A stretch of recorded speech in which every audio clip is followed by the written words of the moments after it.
So, hello everyone. This is our first session with my girlfriend over here, Sharifah Sharmaine. You want to introduce yourself first? Okay, my name is Sharifah Sharmaine.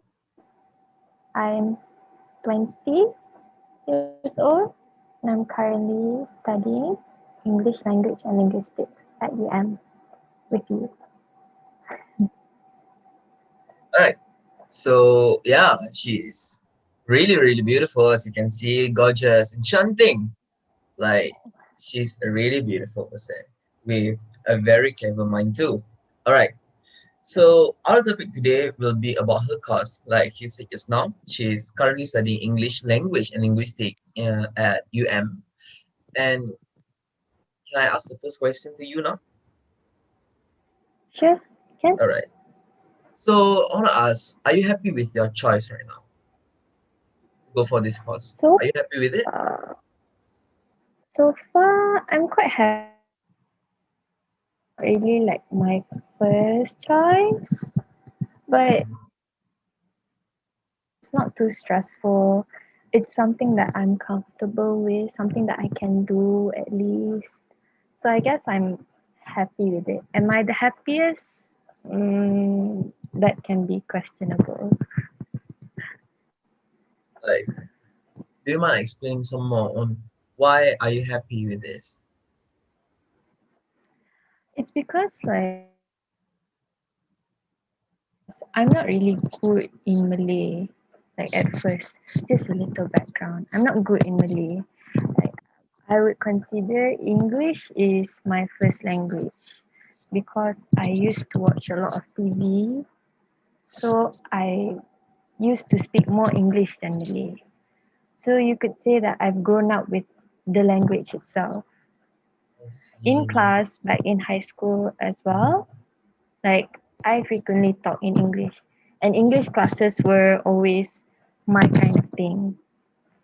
So I guess like pursuing a degree in pursuing English, I guess it makes me happy because I'm always comfortable with it. I'm comfortable in speaking, comfortable in writing. So it feels like it feels comforting when you're doing something that you know that you've grown up with it, you know? It's been like a part of me for so long. Like, I guess what that's about why at I'm home? happy. Yeah, what about at home? Are you talking English at home? Like most of the time? Not most of the time. I guess sometimes my sister, since my sister also is speaking in English, I do talk a lot of English with her instead. But with other family members, not so. Maybe more with my friends.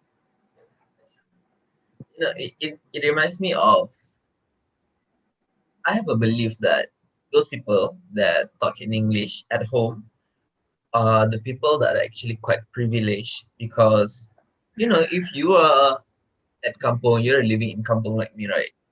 When you talk in English at home, and your mom will be like, "Hey, cakap apa ni?" I guess you could And say that, love. yeah, she don't want to talk to me if I talk in English with her. So yeah, and actually she encouraged me to learn English, but she doesn't want to talk in English with me. You know, back then, okay, this is like a story of me when it comes to talking English at home. There was a time, that's a phrase that we constantly use at home because I love talking English at home with my brother sometimes if they have the mood to. And when I try to talk in English, you know what will they reply to me? They said Yeah. they only know five phrases. Yes, no, all right, thank you, I love you, and that's all. There's nothing more than that. They can answer That's that our only. common. Yes, no, all right, thank you, I love you. You don't talk anything more than that. So what about you? Do you have any sort of experience like that? Mm, I feel like because I lived in KL when I was young, right? Like when I was a baby, I would consider that as a kampong lah because I live with my grandmother. But ironically enough, I started talking in English there because of the TV. So my grandmother was forced to understand me because when I was young, I couldn't speak Malay. So my grandmother was forced to talk in English with me, even though she's like old, right? Because she's quite like, she comes from a very I wouldn't say low profile background, very low key background. She doesn't speak a lot of English, but then she's forced to because I was there. They didn't even talk to me in Malay. Yeah, that's kind of cool actually. Like when you think about it, okay, if you don't start with English at a very young age, right, like your grandmother, and suddenly you want to start to talk in English, what kind of accent that you will first go for, that you will resort for? Is she talking in Manglish or like British or America, Her, I mean, for me, it was mostly, I guess, American English, the American English? standard. Yeah, Yeah, for me lah, like when yeah. I was talking because I was following what the TV was, the way they're talking, right? But for my grandmother, she like your brothers lah, she would use like those common phrases to understand me, or she call my aunt to talk to me. No, But I say like it got kind of worrying for her because I didn't speak Malay until I was 3. Actually no, until I was 5, like that. So it got worrisome. okay. It has a lot to do with our background too. I don't know why, but I guess when you're living in the northern part of Malaysia, right? I we talk about this actually, how the northern people tend to use English word as a Malay word. You know, it's an open secret that we don't say pasar here. When you say pasar here, we know that you are not coming from our place.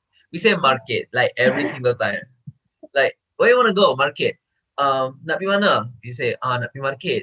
Even if you're Market. old, no matter how old you are, you'll say market. You never say pasar, right? But the thing is, they don't say market, they say market. Market. Yeah, that's the kedah. That's the kedah. Kedah will say market.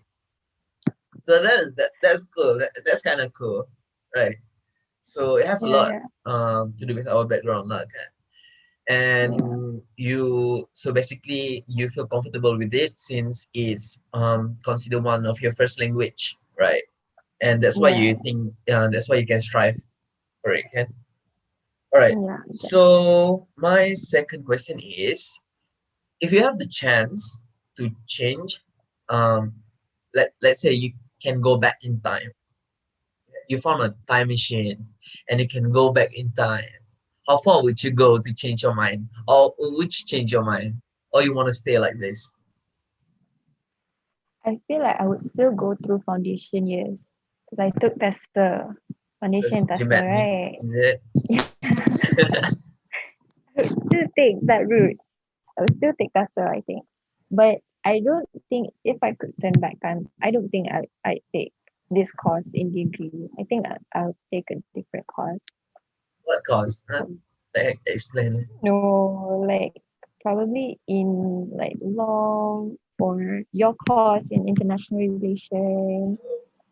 Even in No, I was considering to take psychology or history, something like that. like you're not scared of, it's something unknown for you. Aren't Mm, you scared of like failing? Or maybe suddenly you realize that, okay, I better stick to English rather than trying something new. Yeah, don't you think so? well, I guess so. I mean, yeah, I was having conflicting feelings about my choices, right? But at the same time, I love those things. I love because we were in debate and stuff like that. And I'd say most of our close friends aren't from our courses.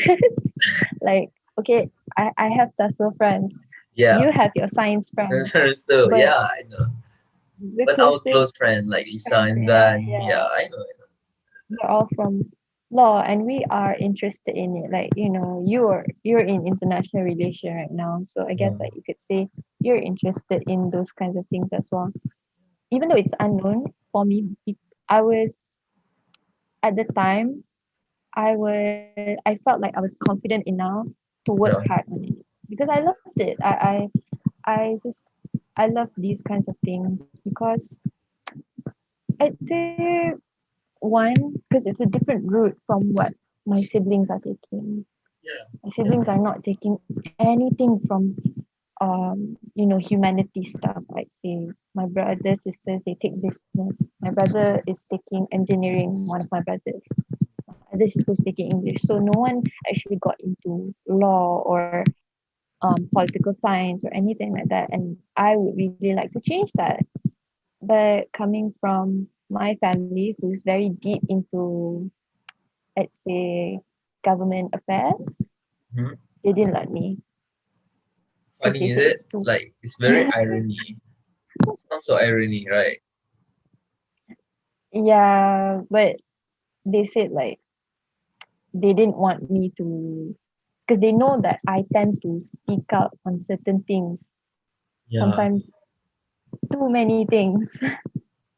So they're scared if I ever, endanger my life or something because of, I'd say, my eagerness to kind of give out what my thoughts are, regardless whether or not if it endangers me.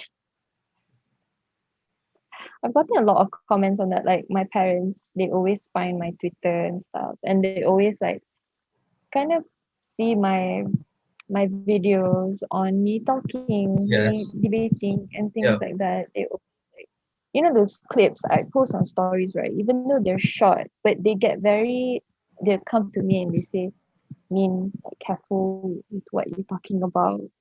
Sometimes they're proud, but sometimes they are proud, of course, because in my family, no one really does these things. No one really, delved into talking in front of a lot of people.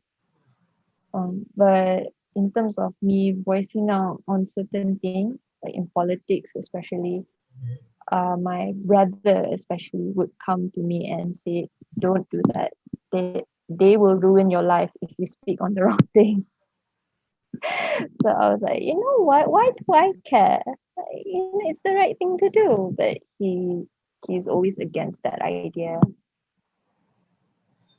I looking at you, I believe that you have the set of skills that actually will help you to go far in terms of politics and all those kind of fields. Like you understand what I'm talking about, right?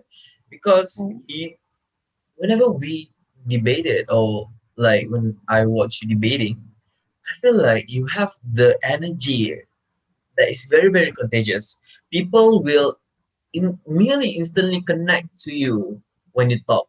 They will understand you. Like you can bring out the urge when you want to talk about something. So people will suddenly like click. Oh, this is what she's talking about, and your words are sometimes very persuasive. In fact, that you are your first language is English, so the way that you arrange your words, your sentence is very, very good. And that's why one of the main reason that people think that you are persuasive. So that's why I believe that if you have the chance to go for politics or maybe if you want to be a PTD, like you can be a very, very good leader, right? So that's Um, what I believe. But whenever I think about it, it's kind of I wouldn't say it's funny, but it's paradoxical since your parents are working as the government servant, but they won't let you do so. No, yeah, and the thing is that my mom also spares some doubt in me. My family, right? My yeah. my late father, my mother, and my brother, one of my brother, are police, but they are like questioning me. They're asking, "Can you do it? Like, can you do it?" They're really, really asking me. they have their own doubts in me. So actually, I don't mind about it. I don't know. Maybe it's a last resort for me. If I really want to go for to be a police, I'll just go. And my mom didn't really put restriction on me on, let's say, okay, you can only work as a doctor or you can work only as a lawyer. She said, if you want, Yeah. if you have a dream, go and pursue it. You don't have go and pursue it. You don't have to really, care about what others think of you. So I feel kind of lucky about it. Yeah, in a way. Yeah, Yeah, that's good right. lah. You have your freedom in choosing what you want, right? It's a Because privilege I don't, actually. Like yeah, I don't think people get a lot of that actually. some people, especially parents that actually care about their reputation, can, right? They want their child to work prestigious job. Would Mm, you think so? Like yeah, doctors, engineers, although some of those jobs are quite underpaid, I would say. Don't you think so? Engineers are yeah, quite underpaid yeah. nowadays. Yeah. I'd say so. And the thing is, I don't know lah. Maybe this is wrong. I'm not Mhm. sure, but from my own observation, a lot of these families that are quite high status, they have a high status, those Yeah. T20 families, right? Very privileged ones. They want to take care of their reputation by providing cables for their Yeah. children to go into some courses, Yeah. whether or not they want it or not. But they do everything for them. But the intention is sort of selfish lah in a way. They do it for the sake of the family's name and the family's image, but they don't consider what the child is thinking about or want actually in life. You know, in Malay we have um, niat tak menghalalkan cara. Like it's good Mm, for you from one perspective that you want to save your face and you want to provide your child with the best education or something. But the way that you want to do it, mm, like you want to use this cable and that's unfair for people that actually deserve the place. So yeah, exactly. that's why I feel like it's very bad because at the end of the day, at the ground level, like for us, like both of us, we can see how Mm, many people that are actually uninterested in the cause and they do very badly in the group work. yeah, Yeah, right. yeah, yeah. Yeah, so what can I say about that, right? Some people they Mm-hmm. just care about reputation rather than really wanting to go for quality their child. That's true. I've seen Right. a lot of these children actually come from high They're status rich families, family, right? rich It's families. rich. Right. So our third question is what do you think is the career prospect for this course? Like what can you go for this course? Like as a career, Yeah, career, yeah. um, I'd say English is quite. There's a lot of jobs actually. People always think like, okay, if you take English, confirm you become a lecturer or you become a teacher. But that's not it. I feel like almost everyone that you know met me in degree, like Mhm. from foundation or from school, they always ask me, "Oh, you're doing TESOL, right? You're doing TESOL, right?" And I said, "No, I'm doing linguistics." And I said, "Oh, teacher, right?" And I'm like, "No, that's not the only thing that I'm going to go for." So it's not only a lecturer, it's not only a teacher. You can also be in actually you can also be in banks, Oh, really? in Like how? office, yeah, How? to write reports for bankers. Those monthly reports, yeah. Oh, you Those have to write it? yeah. Wow, People that's actually pay to pay people to write reports for them. it's You like can go to law firms, yeah, okay, law firms, sure. law firms, Uh, news branches. If you want to go to media, you write the articles, news articles, newspaper articles, magazine articles. You can go for even if you uh what else? Like even I think you can go for what do you call that? In companies, it's basically mhm. like any company that offers people to write reports because usually that's what English majors do. You write stuff for people, but It's you like can also go for freelancing.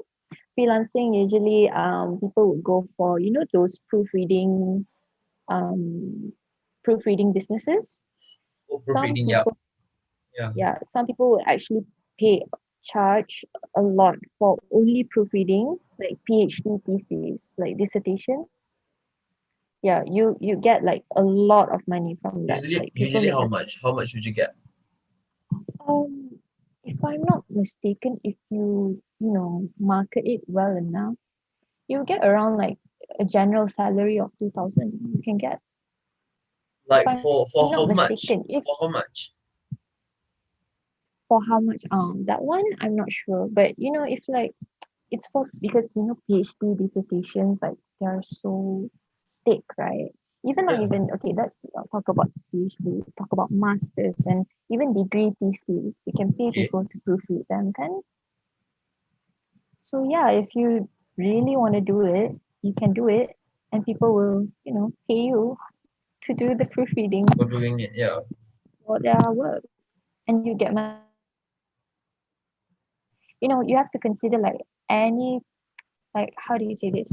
Like how people now are looking for third language speakers, right? Mm-hmm. For like Japanese, Mandarin, Okay. and things like that. It's not actually different from for English because we have to understand even like learning English and understanding it is a privilege to some of us. Some people Yeah, don't even know. yeah. So to those people, you know, um, English may just play a big part in you know writing and reading stuff like that. I'd say What would you choose? out of the careers involving my course, Yes. Like what would you choose? What are you interested um, in? I'd probably like either go to either newspaper companies like New Straits Times or Star, Edge Market, something like that, or I'd go to like writing reports for other companies. Sometimes you get good money for that kind, but as you and I know, I want to go to work as a PTD, and my dad actually encourages that as well. I don't mind. I really don't. I think even though PTD doesn't have a lot to do with my major, Mhm. but I think what I'm studying right now can benefit a lot from it. Yeah. So are you going to strive for PTD in terms of pendidikan, right? So basically, you'll fall under the education ministry, Ministry of Yes, Education, right? inshallah. Yes, Hopefully, inshallah. we'll pray for that. We'll pray for that, sure. Because we have the same goal right now. So right now, we always Mhm, talk about it, right? About career prospect and whatnot. And not just you, I mhm, want to be a PTD too, but it's just where we want to end up is a little bit different. mhm, So, you know, not now that I understand that we have quite a lot of choices when it comes to career prospect of English, but because whenever people talk about it, we don't talk about working at the newspaper agency or talk about working at the bank, law firms, mhm. because we tend to think that, oh, you take English, you will either be a lecturer or you will be a teacher, which is Yep. at this point, people think that it's not very, prestigious, I would say. Mm-mm. Yeah, but actually it's very hard thing to do. And even the stigma around taking English, right? They think that it's easy, easy, easy. Oh my God, I wouldn't say that. I wouldn't say that to even actually anyone. I don't want to say any of your course is actually easy because I don't think any course is actually easy, right? Don't you think so? Yeah. Yeah, that's true. And okay, this is going to be the second phase of the talk, and I want to ask you if people like those in secondary school they want to join this course, which is the English language and linguistic. Mm-mm. Which what kind of people that you think suits? Like, can you describe the Um, characteristic of the people? I'd say first you really I feel like okay, putting anything aside, this Mm-hmm. is just what I've been observing, okay? Because people always say, oh, English is easy, English is easy, right? But the thing is, I'd say English is one of the hardest subject for you to study on.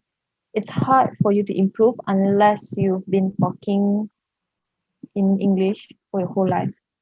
It's so hard. I'm not like trying to show off, girl. No, I'm not. It's like something I've seen. Like people people going into the course thinking like, oh, I just need to get an A minus in English and I'll be great.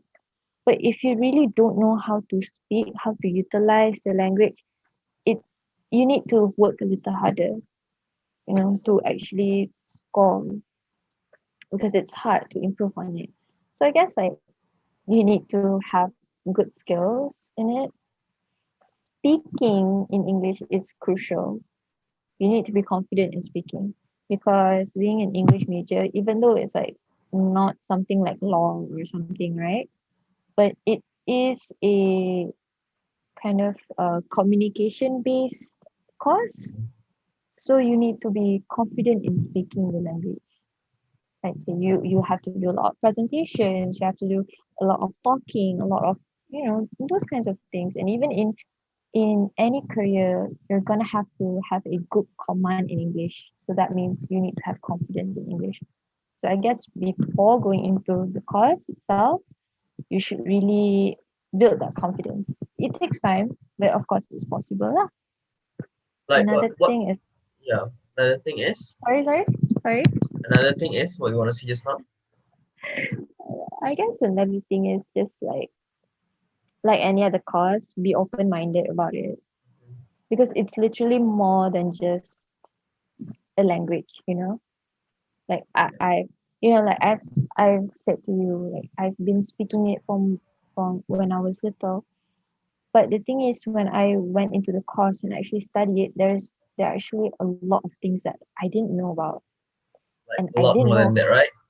Yeah, it's a lot more than that. So I guess like I guess it applies to all courses. You really need to be open minded about the actual study of it. So, what are the communistics that you see from the people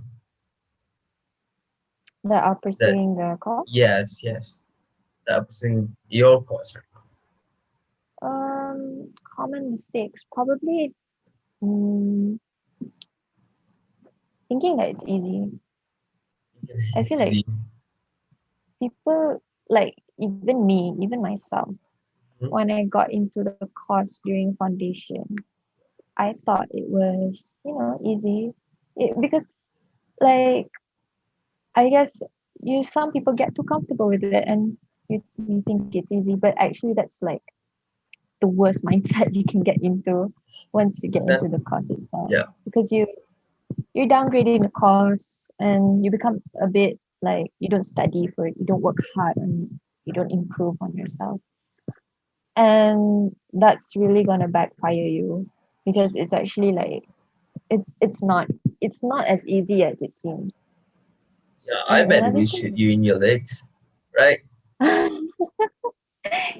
Thinking Yeah. thinking any course is easy is going to shoot you in your legs. You Yeah, know, that's true. it's it's very bad mindset. It's not just English actually. It's all courses. All right. So what people can expect from this course? What do you think that people should expect from this course? When you're first entering it, right? Some Mm, people don't know what yeah, they can expect. Yeah. probably expect a lot of reading, of Mm-hmm. course. Mm-hmm. Reading, you have to like kind of get comfortable with it, right? Because okay, when you were in high school, Yeah. right? You were in Mm-hmm. high school, you studied a lot of things. So you have a lot of things going on at the same time. But now you're literally just in English. So say goodbye to like maths, like those BM and stuff like that. Say goodbye to it. You're not gonna use it anymore. So now what you need to do, you need to read. You need to read. You need to have a lot of good command in Google research. You have to research a lot of things. And I guess also speak a lot. I feel like a lot of lecturers encourage us to speak, like I said, to do presentations, to actually speak a lot lah. Like even when I got into TESOL, one of the things that I noticed was most of TESOL students, at least in Dentil, this is because I was there, a lot of TESOL students actually are confident to speak. Yeah. You'd ask for a volunteer, any volunteer will come up. So I guess before going into TESOL, if you don't really have confidence in talking, try and talk because a good command of language and confidence actually brings you a lot of benefits to a lot of places actually. So I guess yeah, and be more open-minded about it, just like I said, because it's a lot to learn. It's such a big field. It's such like a very wide field. You go into a lot of aspects in even like English in of itself. It has a lot of different sides of it. Like you have English literature, you have Yeah. English linguistics, you have English for intercultural communication. So when you actually, if you go into things like foundation, you Yeah. learn it as a whole, and that's where you find what type of English where you want to go. If you want to go to linguistics, you're going to learn more about grammar, you're going to learn more about the science of language, I'd say. But if you go into literature, it's going to be arts. It's going to be poetry and a lot of interpretations behind language. Because that in literature, even one piece of phrase can mean a lot of things, and you need to be able to identify those things. And it's hard. I'd say literature is the most hardest type because I can't do it. And what I about guess yeah. TESOL? Like, yeah, TESOL. What's different? TESOL is okay. So one of the things that I heard from my TESOL friends that are currently doing in TESOL degree, they say like they're not focusing much on English. They're focusing on how to teach it. How to More what? to teach on how to Okay, teach it, right, how to understand. teach the language. So yeah, you don't like for me. I learn, like I learn linguistics. I learn phonetics. Like Mm-hmm. different sounds of words, and I learn about grammar. But that's some Mm-hmm. students, from what I've heard, they don't learn grammar as deeply as before. They learn more on how the principles of teaching English, like See. they learn even philosophy, like you guys also learn philosophy, right? And they have to do reports, they have to do a lot of studying on education because they are under education Action. faculty, right? So, yeah, they focus more on that. So, when you talk about having confidence when as a skill that you should possess before entering this course, right? It kind of Yeah. struck me because back then when I was in secondary school, not many Mm-mm. people wanted to talk, especially when you volunteer and Yeah. no one really want to talk. That I think this is like a problem when you are at the school that doesn't really encourage people to talk, especially Mm. those in countryside area like mine. So when the majority when you volunteer when someone volunteer like they open up for anyone who wants to talk and no one's want to talk, it's going to discourage those who want to talk not to talk to, right? Yeah. Yeah. I kind of say that, but I guess teachers play a big role lah in that, Yeah. because back in my day, because I was in an accounts class, so I have six classes, and five of those classes are pure science students, and I was in the accounts class, which is only one class, right? Mhm. So in that class, I was a volunteer for going into account. I didn't want pure science, and a lot of us were like that at the time. Okay. But then again, my teacher, Okay. she would always separate me out of the group What do you mean? because I was the only volunteer. Hmm. So she would always encourage me to talk, which I think is it's not a good thing. I don't think it's a good thing because it really like discourages other people to try and talk. You know, I wouldn't say I was teacher's pet, but at the time people were already pointing out that because of the way that she kind of encourages me to show them how to talk, Yeah. you know, it really made them feel a bit discouraged. And I Okay. don't think, I think teachers play a big role in not making students feel like that, I guess. Like whenever I think about it, right? I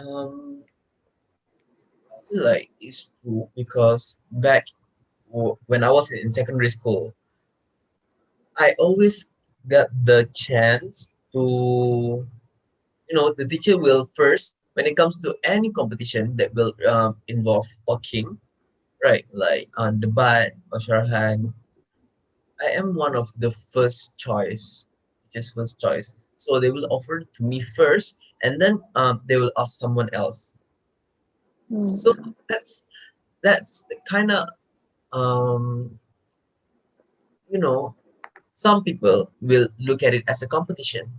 Some people that wants it right, they'll feel like, oh, this cannot happen. I need to do something about it. I will find my way out. Oh, I'll find my way up there. But some people will feel like, oh, that's a guy there. There's a guy doing that, so I don't think I have to do that anymore. So it's like that, Yeah, right?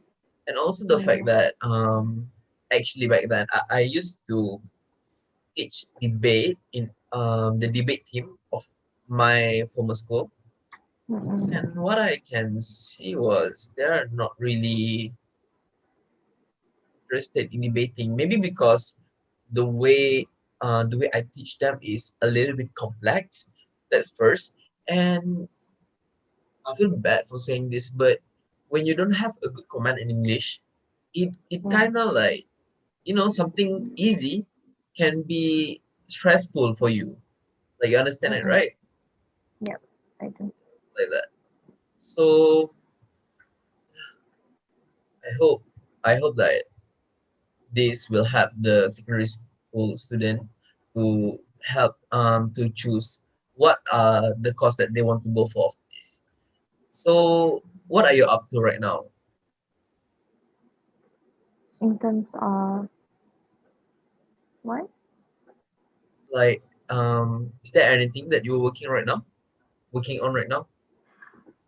Um, my sem break, I guess I'm focusing more on teaching Mhm. students, like high school students in English, also in other subjects, but mostly my students are in my English class. Okay. So I have That's what's one last question for you. yeah. Right. So if you have one last thing to say to the student who want to go for this course, what would it be? Don't be scared. Don't be scared. Like, Okay. do not be scared of, for those people that don't really have a lot of confidence, I'd say. Don't be too intimidated by people who do. I'd say like make it as your motivation lah. Try and talk to yourself in the mirror. Like try and venture into new things, new activities. Maybe they can go into debate or like go into you know um public speaking or things like that. And another thing is probably work hard lah. Of course, all of us need to work hard to be good at something. You always need to work hard. But I guess in English, you really it especially if you think that your English is not up to par, you need to work hard on it. I wouldn't say not up to par. I feel like everyone has to work hard on it. Let's just put it that way. Everyone has to work hard on it. No one is best at everything, right? No one is best at something. All of us need to improve, right? So like I guess work hard on it. Don't be too stressed and just enjoy it. So I guess that's all for today's session. And we are going to end it here. Don't forget to like and subscribe this channel and please comment down below. All right. Bye bye everyone. Thank you. See you on Thank the next you. video. Bye bye.